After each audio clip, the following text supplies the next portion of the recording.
വ്യഭിചാരം തോന്നിവാസമൊക്കെ ഇഷ്ടം പോലെ നടക്കുക. ഗൾഫുകാരായ സഹോദരന്മാർ ഒരുപാട് കഷ്ടപ്പെടുന്നവരില്ലാത്തവരുണ്ട്.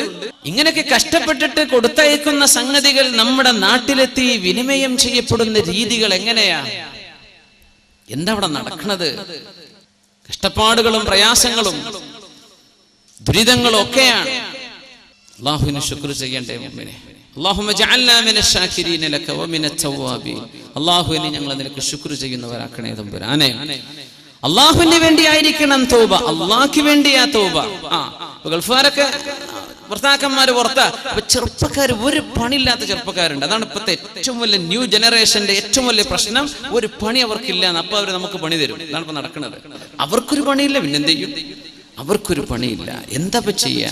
ഒരു പണി പഠിക്കുന്നുണ്ടോ? ഇല്ല. 4ാം ക്ലാസ്സും കുസ്തിയിട്ട് നടക്കുക, അല്ലെ 10ാം ക്ലാസ് കഴിഞ്ഞ് നിർത്തിയതാ.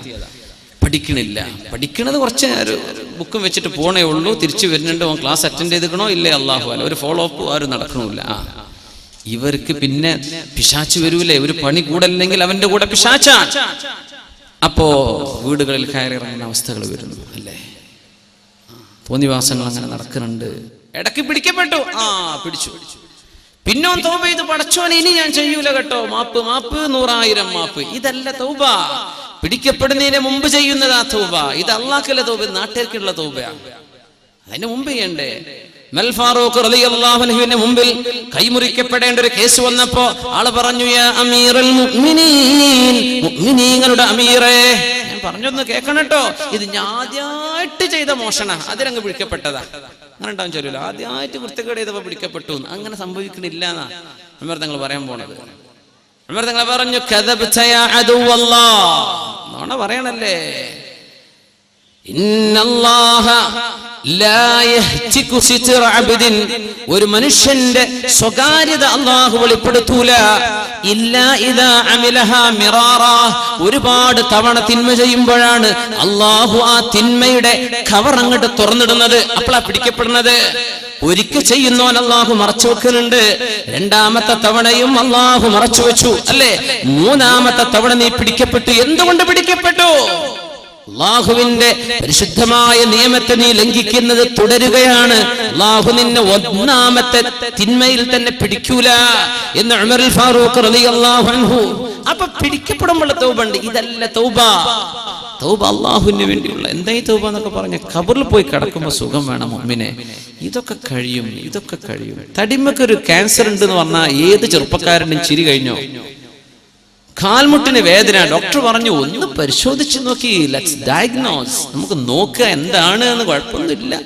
പടച്ചോനെ, ആ ഡോക്ടറുടെ വർത്താനം കേട്ട് എനിക്ക് തോന്നുന്നത് മറ്റേതാണെന്നാണ് എന്ന് പറഞ്ഞാൽ ക്യാൻസർ ആണോ? ഈ ശങ്ക വന്നാൽ കഴിഞ്ഞില്ലേ, പിന്നെ ആർക്കാ ചിരി? പിന്നെ എന്തിനാ മൊബൈൽ? പിന്നെ എന്ത് വാട്സപ്പ് ഫോണ്? പിന്നെ എന്ത് നെറ്റ്? പിന്നെ എന്ത് ഫോണ്? പിന്നെ എന്ത് ലവർ? പിന്നെ എന്ത് സ്നേഹം? എന്ത് പ്രേമം? പിന്നെ ഒരു മണ്ണാകട്ടിയില്ല. ഇനി ഞാൻ അള്ളാഹിന്റെ അടുത്തേക്ക് പോവാ, എൻ്റെ റബ്ബെന്നെ സ്വീകരിക്കുമോ ഇല്ലയോ? ഇതാ ചിന്തിക്കുന്നത്. തടി, ശരീരത്തിന്റെ ആഗ്രഹങ്ങൾ ഭയങ്കര. ഇത് പിടിച്ചു നിർത്തണം. ഇതാണും പെണ്ണും പിടിച്ചു നിർത്തണം. അതിനാ അള്ളാഹു സ്വർഗം തരാൻ പോണത്. അതിനാ സ്വർഗം. ഇവിടെ തോന്നിയ പോലെ നടക്കുകയാണ്. പിന്നെ അവിടെ ചെന്നിട്ട് സ്വർഗവും യാ അല്ലാ, അത് നടക്കൂല. അൽ ഖയ്യിസു മൻ ദാന നഫ്സഹു വഅമില ലിമാ ബഅദൽ മൗത്ത്. ആരാ ബുദ്ധിമാനി? ആരാണ് ബുദ്ധിമാനി? ബുദ്ധിമാനി എന്ന് പറഞ്ഞത് കുറെ 100,000 ചോദ്യങ്ങൾക്ക് ഉത്തരം കൊടുക്കുന്ന ആളല്ല. ക്വിസ് മത്സരം, ബുദ്ധിജീവി അതൊന്നുമല്ല. റിയാലിറ്റി ഷോകൾ നിങ്ങളങ്ങ് ഷോക്കേസ്, ഇതൊന്നും അല്ലടോ ബുദ്ധി. അൽ ഖയ്യിസ്, ആരാണ് ബുദ്ധി? മൻ ദാന നഫ്സഹു, ശരീരത്തെ അടക്കി പിടിച്ചവൻ. തോന്നിയാസം ചെയ്യണമെന്നൊക്കെ തോന്നി, അവിടെ അടങ്ങി കിടക്ക്, നരകമാണ് നീ ചോദിക്കുന്നത്, പോകല്ല. മൻ ദാന നഫ്സഹു, ശരീരത്തെ കൺട്രോൾ ചെയ്യുകയും വഅമില ലിമാ ബഅദൽ മൗത്ത്, മരണത്തിന് ശേഷം വരാനുള്ള ലോകത്തിന് വേണ്ടി ഇവിടെ വെച്ച് ഒരുങ്ങുകയും ചെയ്യുന്നവനാണ് ബുദ്ധിമാനി.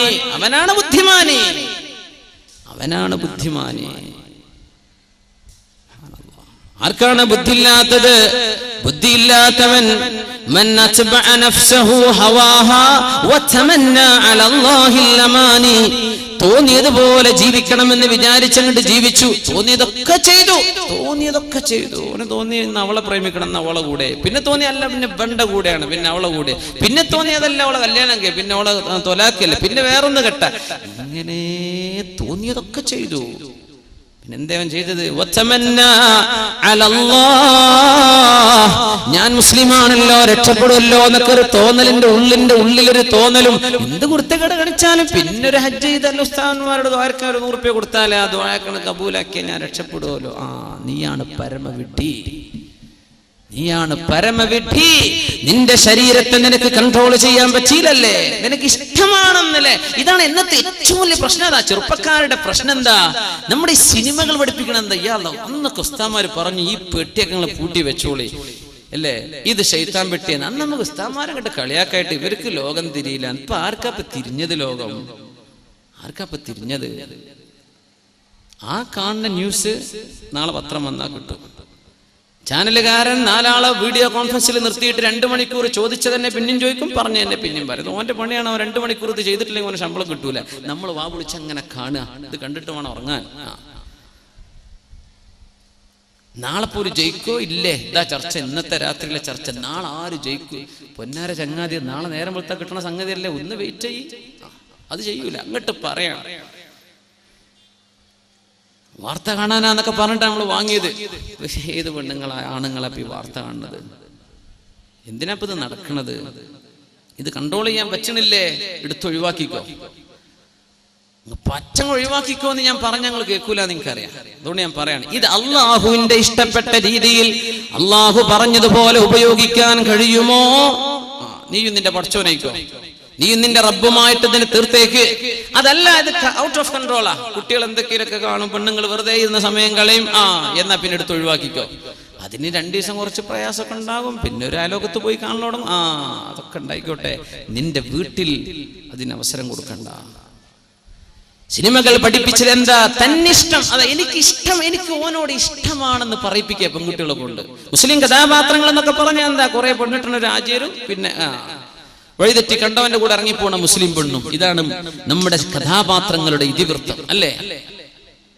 എന്നിട്ട് എന്തായി പറയണത്? 15 വയസ്സുവരെ 20 വയസ്സുവരെ 18 20 വയസ്സുവരെ അന്തസ്സിൽ വളർത്തിക്കൊണ്ടുവന്ന വാപ്പ അല്ലേ?